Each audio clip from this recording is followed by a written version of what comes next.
Welcome back to the channel. Thank you ಯಾರೆಲ್ಲ ನನ್ನ ಚಾನಲ್ನ ಸಬ್ಸ್ಕ್ರೈಬ್ ಮಾಡಿ ಸಪೋರ್ಟ್ ಮಾಡ್ತಿದ್ದೀರಾ. ಫಸ್ಟ್ ಟೈಮ್ ಇದೇ ಒಂದು ವಿಡಿಯೋ ಮುಖಾಂತರ ವಿಸಿಟ್ ಮಾಡ್ತಿದ್ರೆ ರಿಟರ್ನಿಂಗ್ ಸಬ್ಸ್ಕ್ರೈಬ್ ಇದ್ದರೆ ಥ್ಯಾಂಕ್ ಯು.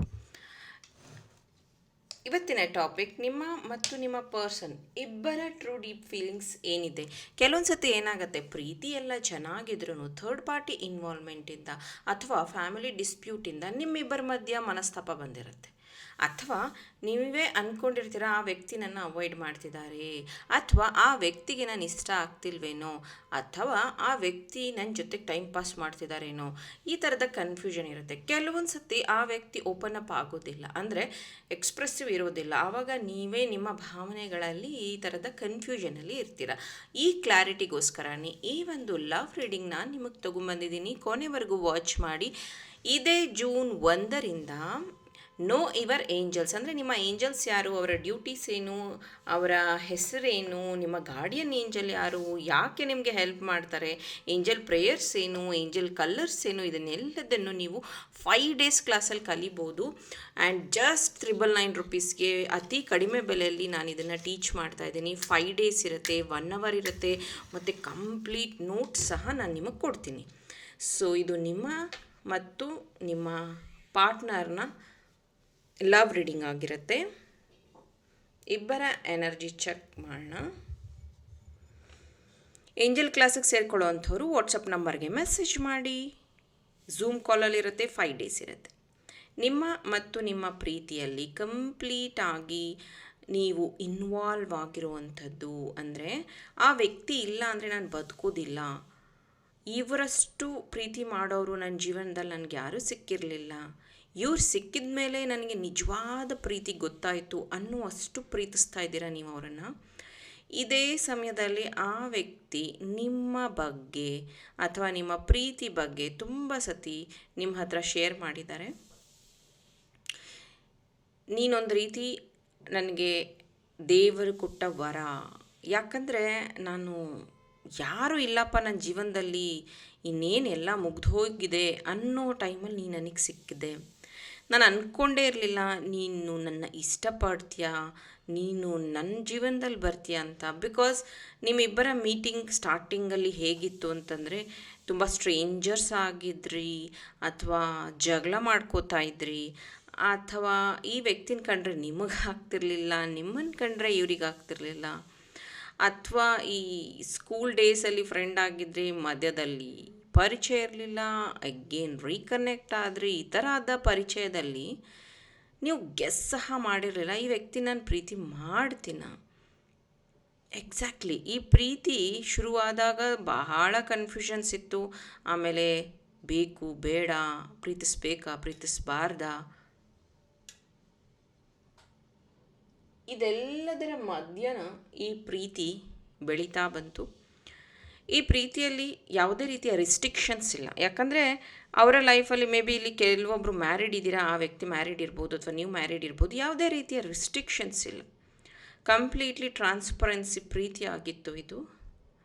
ಇತ್ತೀಚೆಗೆ ಈ ವ್ಯಕ್ತಿ ತುಂಬ ಸಿಟ್ಟು ಮಾಡುವಂಥದ್ದು, ವಿಷಯಗಳನ್ನು ಹೈಡ್ ಮಾಡುವಂಥದ್ದು ನಿಮಗೆ ಅನ್ನಿಸ್ತಾ ಇರೋವಂಥದ್ದು. ಹಾಗಾಗಿ ನೀವು ಅವಾಗವಾಗ ಅವ್ರ ಜೊತೆ ಕೋಪ ಮಾಡ್ಕೋತೀರ, ಜೊತೆಗೆ ಕ್ಲಾರಿಟಿ ಕೊಡು ನನಗೆ ಅಂತ ಕೇಳ್ತೀರ. ನೀನು ಈ ಥರ ಬಿಹೇವ್ ಮಾಡ್ತೀಯಾ, ಈ ಥರ ಇದೆಯಾ, ಕ್ಲಾರಿಟಿ ಬೇಕು ನನಗೆ. ಸಾಕಷ್ಟು ಬಾರಿ ನಾನು ನನ್ನ ಜೀವನದಲ್ಲಿ ನೊಂದಿದ್ದೀನಿ, ಸಾಕಷ್ಟು ಬಾರಿ ತೊಂದರೆಗಳನ್ನು ಅನುಭವಿಸಿದ್ದೀನಿ, ಆದರೂ ಯಾಕೆ ದೇವರು ನನಗೆ ಪ್ರೀತಿಯ ವಿಷಯದಲ್ಲಿ ಇಷ್ಟೊಂದು ಟೆಸ್ಟ್ ಮಾಡ್ತಿದ್ದಾರೆ ಅಂತ ನಿಮ್ಗೆ ಅನಿಸಿರಬಹುದು. ನೀವು ಅದನ್ನು ಯೋಚನೆ ಸಹ ಮಾಡ್ತಿದ್ದೀರಾ. ಒಬ್ಬರೇ ಇದ್ದಾಗ ಅಳ್ತೀರಾ ಅಂತ ಅನಿಸುತ್ತೆ. ಮೇ ಬಿ ಇದೇ ರೀಸನ್ಸ್ಗೆ ನೀವು ಹೀಲಿಂಗ್ನ ಕಲಿಯುವಂಥದ್ದು, ಹೀಲಿಂಗ್ ಕಲ್ತ್ಕೊಂಡ್ರೆ ನಾನು ಹೀಲ್ ಮಾಡ್ಕೋಬಹುದು, ಅಥವಾ ಈ ಹೀಲಿಂಗಿಂದ ನನ್ನ ಪ್ರೀತಿನ ಹೀಲ್ ಮಾಡ್ಕೋಬಹುದು ಅಂತ ನೀವು ಹೀಲಿಂಗ್ ಜರ್ನಿಗೂ ಬಂದಿರಬಹುದು. ವೃಶ್ಚಿಕ ರಾಶಿ, ಮಿಥುನ ರಾಶಿ, ಮೀನ ರಾಶಿ, ಕುಂಭ ರಾಶಿ, ಸಿಂಹ ರಾಶಿ, ಧನಸ್ಸು ರಾಶಿ ಪ್ರೆಸೆಂಟ್ ಇರುವಂಥದ್ದಿದೆ. ನಿಮ್ಮ ಹೆಸರಲ್ಲಿ, ನಿಮ್ಮ ಪಾರ್ಟ್ನರ್ ಹೆಸರಲ್ಲಿ ಈ ರಾಶಿಯವರು ಇರಬಹುದು. ಇತ್ತೀಚೆಗೆ ಇವರು ಕಡ ಅಥವಾ ಬ್ರಾಸ್ಲೆಟ್ನ ಯೂಸ್ ಮಾಡ್ತಾ ಇದ್ದಾರೆ. ಇದು ಸಿಲ್ವರ್, ಗೋಲ್ಡ್ ಅಥವಾ ಕ್ರಿಸ್ಟಲ್ ಯಾವುದಾದ್ರೂ ಆಗಿರಬಹುದು. ಅದು ಅವರಿಗೆ ತುಂಬ ಚೆನ್ನಾಗಿ ಕಾಣಿಸ್ತಾ ಇದೆ. ಮೇ ಬಿ ನೀವು ಸಹ ಗಿಫ್ಟ್ ಮಾಡಿರಬಹುದು, ಗಿಫ್ಟ್ ಕೊಟ್ಟಿರಬಹುದು. ಎಷ್ಟೋ ಸತಿ ಅವ್ರು ಹೇಳಿದ್ದಾರೆ, ನೀನೇ ನನ್ನ ಏಂಜಲ್, ನನ್ನ ಲೈಫಲ್ಲಿ ನೀನು ಏಂಜಲ್ಸ್ ಇದ್ದಾರೆ, ಯೂನಿವರ್ಸ್ ಅಂತೆಲ್ಲ ನನಗೆ ಹೇಳ್ತೀಯಾ, ನನಗೇನು ಗೊತ್ತಿಲ್ಲ, ನನಗೆ ನೀನೇ ಏಂಜಲ್ ಅಂತ ತುಂಬ ಸತಿ ಹೇಳಿದ್ದಾರೆ. ಯಾಕಂದರೆ ತುಂಬ ಒಂದು ಕಠಿಣ ಪರಿಸ್ಥಿತಿಯಲ್ಲಿ ನೀವು ಅವರಿಗೆ ದಾರಿ ತೋರಿಸಿದಂಥವ್ರು. ಹೌದು, ಇದು ಪಾಸ್ಟ್ ಲೈಫ್ ಕನೆಕ್ಷನ್ ಇದೆ, ಇಬ್ರಿಗೂ ಇದು ರಿಯಲೈಸೇಷನ್ ಆಗಿದೆಯೋ ಇಲ್ವೋ ಗೊತ್ತಿಲ್ಲ. ಯಾಕಂದರೆ ನಿಮ್ಮ ಮಧ್ಯ ಸಾಕಷ್ಟು ಏರುಪೇರುಗಳಿದೆ. ಅಂದರೆ ಒಬ್ಬರು ಚೆನ್ನಾಗಿದ್ದಾರೆ ನೋಡೋಕ್ಕೆ, ಒಬ್ಬರು ಚೆನ್ನಾಗಿಲ್ಲ, ಅಥವಾ ಒಬ್ಬರು ಅಥವಾ ಏಜ್ ಡಿಫ್ರೆನ್ಸ್, ಅಥವಾ ಜಾತಿ ಡಿಫ್ರೆನ್ಸ್, ಅಥವಾ ಒಬ್ಬರು ಗೌರ್ಮೆಂಟ್ ಎಂಪ್ಲಾಯ್, ಒಬ್ಬರ ಹತ್ರ ಕೆಲಸ ಇಲ್ಲ, ಅಥವಾ ಒಬ್ಬರು ಹೆಣ್ಮಗು ಆಗಿರ್ಬೋದು, ಗಂಡು ಮಕ್ಕಳಾಗಿರ್ಬೋದು, ಅವ್ರು ತುಂಬ ದುಡಿತಾ ಇದ್ದಾರೆ, ಇನ್ನೊಬ್ಬರು ದುಡಿತಾ ಇಲ್ಲ, ಅಥವಾ ಅವ್ರು ದುಡಿತಾ ಇದ್ರು ಅವ್ರು ಇವ್ರ ಮೇಲೆ ಡಿಪೆಂಡ್ ಆಗಿದ್ದಾರೆ. ಈ ಥರದ ಒಂದು ದೊಡ್ಡ ಡಿಫ್ರೆನ್ಸ್ ನಿಮ್ಮಿಬ್ಬರ ಮಧ್ಯೆ ಇದೆ. ಯಾಕಂದರೆ ಇದು ಸೋಲ್ ಕಾಂಟ್ರಾಕ್ಟಲ್ಲಿ ಬಂದಿರುವಂಥದ್ದು ನಿಮ್ಮ ಕನೆಕ್ಷನ್. ಹಾಗಾಗಿ ನೀವು ಪದೇ ಪದೇ ಆ ವ್ಯಕ್ತಿ ಏನೇ ತಪ್ಪು ಮಾಡಿದ್ರು, ಆ ವ್ಯಕ್ತಿ ಹತ್ರ ಎಷ್ಟೇ ದುಡ್ಡಿದ್ರು, ಆ ವ್ಯಕ್ತಿ ಹತ್ರ ಕೆಲಸ ಇದ್ದರೂ ಇಲ್ಲದೇ ಇದ್ದರೂ, ನೀವು ಮಾತ್ರ ನಿಮ್ಮ ಕರ್ತವ್ಯನ ನಿಷ್ಠೆಯಿಂದ, ಅಂದರೆ ಅವ್ರನ್ನ ನೆನಪಿಸ್ಕೊಳ್ಳೋದಾಗಿರಬಹುದು, ಅವರಿಗೆ ಒಂದು ವಿಶಸ್ನ ಕಳಿಸೋದಾಗಿರಬಹುದು, ಅವರ ಆರೋಗ್ಯದ ಬಗ್ಗೆ ವಿಚಾರಿಸೋದಾಗಿರಬಹುದು, ಅವ್ರ ಬಗ್ಗೆ ಪೂಜೆಗಳನ್ನು ಮಾಡಿಸೋದಾಗಿರಬಹುದು. ಇದೆಲ್ಲ ನೋಡೋದಾದರೆ ನೀವು ಅವರನ್ನು ತುಂಬ ಪ್ರೊಟೆಕ್ಟ್ ಮಾಡ್ತಾ ಇದ್ದೀರಾ ಜೀವನದಲ್ಲಿ.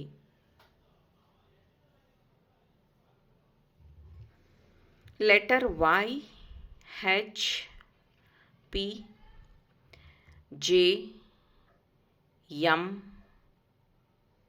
S, A, C letter apt ಆಗಿದೆ. ನಿಮ್ಮ ಹೆಸರಲ್ಲಿ ಅಥವಾ ನಿಮ್ಮ ಪಾರ್ಟ್ನರ್ ಹೆಸರಲ್ಲಿ ಈ ಲೆಟರ್ಸ್ ಬರ್ತಿರಬಹುದು. ಇತ್ತೀಚೆಗೆ ಮನೆ ಕಟ್ಟೋ ಆಸೆ ನಿಮ್ಮಲ್ಲಿ ಇಬ್ಬರಿಗೆ ಯಾರಿಗೋ ಒಬ್ರಿಗಿದೆ. ಸೊ ಒಬ್ಬರು ಇಲ್ಲಿ ಆಲ್ರೆಡಿ ಮನೆ ಕಟ್ಟಿದ್ದಾರೆ, ಇನ್ನೊಬ್ಬರು ಮನೆ ಕಟ್ಟಬೇಕಾಗಿದೆ.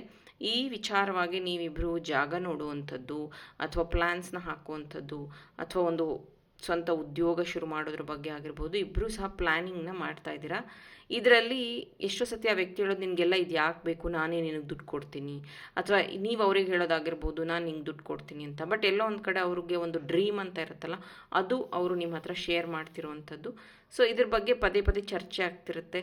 ನನಗೆ ತುಂಬ ದಿನದಿಂದ ಆಸೆ ಇದೆ, ನಾನು ಈ ಥರ ಒಂದು ಶಾಪ್ ಓಪನ್ ಮಾಡಬೇಕು, ಅಥವಾ ಈ ಥರದೊಂದು ಬಿಸ್ನೆಸ್ ಮಾಡಬೇಕು ಅನ್ನೋವಂಥದ್ದು.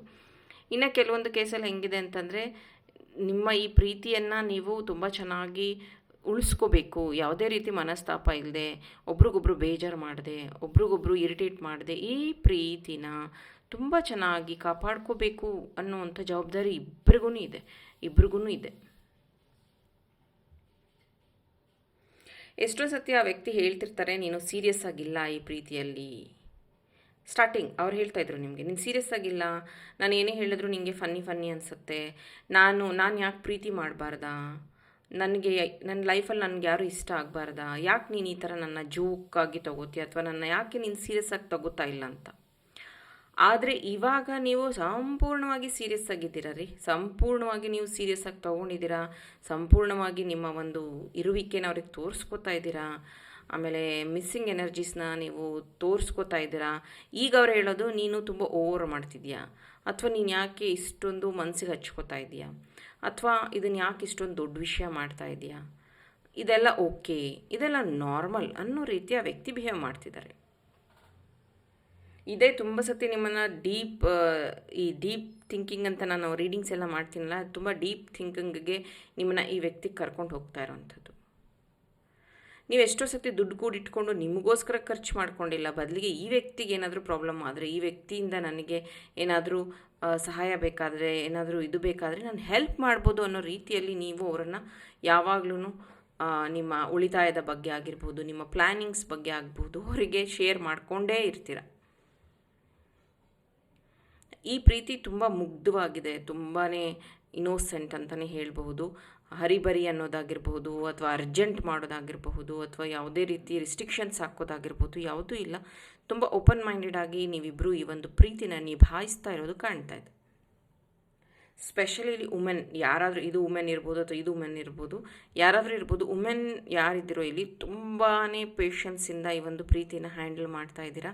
ನಿಮಗೆ ಗೊತ್ತು ಆ ವ್ಯಕ್ತಿಗೆ ಎಷ್ಟು ಕೋಪ, ಎಷ್ಟು ಕಷ್ಟ, ಎಷ್ಟು ದಿಮಾಕು, ಎಷ್ಟು ಆ ಒಂದು ಈಗೋ ಅಂತ. ಬಟ್ ಸ್ಟಿಲ್ ನೀವು ಎಲ್ಲೋ ಒಂದು ಕಡೆ ಅವರನ್ನು ತುಂಬ ಪ್ರೊಟೆಕ್ಟ್ ಮಾಡ್ತಿದ್ದೀರಾ ಅಂತ ಅನ್ನಿಸ್ತಾ ಇದೆ. ಬಿಕಾಸ್ ಯು ಲವಿಂಗ್ ಮೋರ್ ಹಂಗಾಗಿ ಈ ಪ್ರೀತಿನ ನೀವು ಪ್ರೊಟೆಕ್ಟ್ ಮಾಡ್ಕೋತಾ ಇದ್ದೀರಾ. ಆ್ಯಂಡ್ ಈ ವ್ಯಕ್ತಿ ಬಗ್ಗೆ ತುಂಬ ಪೊಸೆಸಿವ್ ಇದ್ದೀರಾ, ಹಾಗೆ ಆ ವ್ಯಕ್ತಿನೂ ಅಷ್ಟೇ. ಇದು ಲವ್ ರೀಡಿಂಗ್ ಆಗಿತ್ತು. ಇದೇ ಥರದ ಇಂಟ್ರೆಸ್ಟಿಂಗ್ ಟಾಪಿಕ್ಸ್ಗೋಸ್ಕರ ನನ್ನ ಚಾನಲ್ನ ಫಾಲೋ ಮಾಡಿ. ಏಂಜಲ್ ರೀಡಿಂಗ್ ಅಥವಾ ಏಂಜಲ್ ಪ್ರೇಯರ್ಸ್ನ ಕಲಿಯೋ ಇಂಟ್ರೆಸ್ಟ್ ಇದ್ದರೆ ಕ್ಲಾಸಿಗೆ ಜಾಯಿನ್ ಆಗಿ.